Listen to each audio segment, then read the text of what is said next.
بسم اللہ الرحمن الرحیم۔ یہ 569 ہجری کا واقعہ تھا۔ سلطان نور الدین زنگی کے خیال میں یروشلم پر فیصلہ کن ضرب لگانے اور بیت المقدس کو فتح کرنے کا وقت آ گیا تھا۔ چنانچہ سلطان عادل نے اپنے زیر اثر تمام ریاستوں کے حاکموں کو بہت رازدارانہ طور پر چند خطوط لکھے، جن کا مفہوم کچھ اس طرح تھا: انسانی زندگی کا کوئی اعتبار نہیں، اس لیے ہر مسلمان کو چاہیے کہ قدرت کی طرف سے اسے جو ذمہ داریاں سونپی گئی ہیں وہ انہیں جلد از جلد پورا کرے۔ مجھے اپنی زندگی کے آخری اور سخت ترین مہم درپیش ہے، اس کے لیے بہت زیادہ جنگی وسائل درکار ہوں گے۔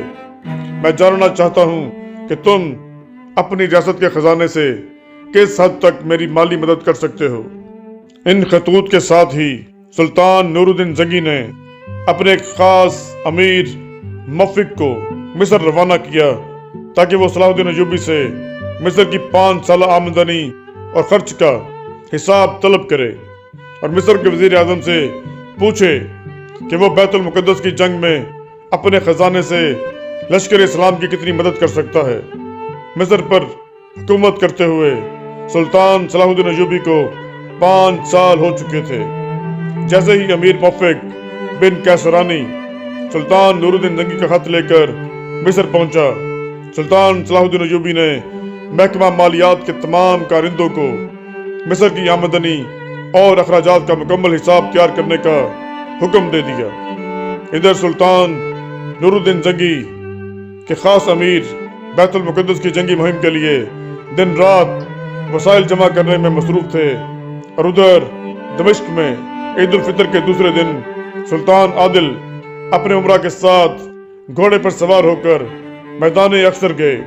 کچھ دیر تک چوگان کھیلتے رہے، پھر جب گھوڑے سے اترے تو ایک امیر حمام الدین نے انتہائی مسرت آمیز لہجے میں کہا: سلطان عادل، آج کیسا مبارک دن ہے کہ ہم سب اس میدان میں جمع ہیں، مگر اللہ جانے کہ اگلے سال ہم میں سے کون یہاں موجود ہوگا اور کون بچھڑ جائے گا۔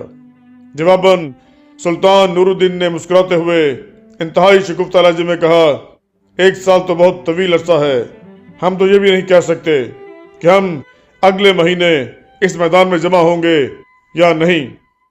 یہ الہامی الفاظ تھے جو سلطان نور الدین زنگی کی زبان سے ادا ہوئے تھے۔ دوسرے دن سے سلطان عادل کو گلے میں ہلکی سی تکلیف محسوس ہوئی، پھر یہ بڑھتے بڑھتے خناک کی شکل اختیار کر گئی۔ خناک گلے کی ایک خطرناک بیماری ہے جس میں انسان کا گلا بند ہو جاتا ہے اور اس کی موت واقع ہو جاتی ہے۔ شام، حلب اور دمشق کے مایہ ناز طبیبوں نے قدیم کتابیں کنگھال ڈالیں اور مجرب ترین نسخے تجوید کیے، مگر کوئی دوا مرض الموت کو نہیں ٹال سکی۔ آخر 21 شوال 569 ہجری کا المناک دن آ گیا۔ سلطان نور الدین زنگی کے گرد سارے عمرہ جمع تھے۔ سلطان عادل کی سانسیں رک رک کر آ رہی تھیں اور آنکھیں بے نور ہوتی جا رہی تھیں۔ والی مشتق کے ہونٹ کانپے جیسے وہ کچھ کہہ رہے ہوں۔ تمام عمرہ فوراً ہی جھک گئے اور سلطان عادل کی بات سننے کی کوشش کرتے تھے۔ الوداع میرے دوستو، الفراق میرے ساتھیوں۔ سلطان نور الدین زنگی کی آواز بہت مدھم تھی اور لرز رہی تھی۔ عمرہ کی آنکھوں میں آنسو آ گئے۔ آج اسلام کا ایک عظیم مجاہد ان سے رخصت ہو رہا تھا کہ سلطان عادل نے بے نور ہوتی ہوئی آنکھوں سے کمرے کی چھت کی طرف دیکھا اور نہایت غمزدہ لہجے میں کہا: میری آخری آرزو، میرا آخری خواب۔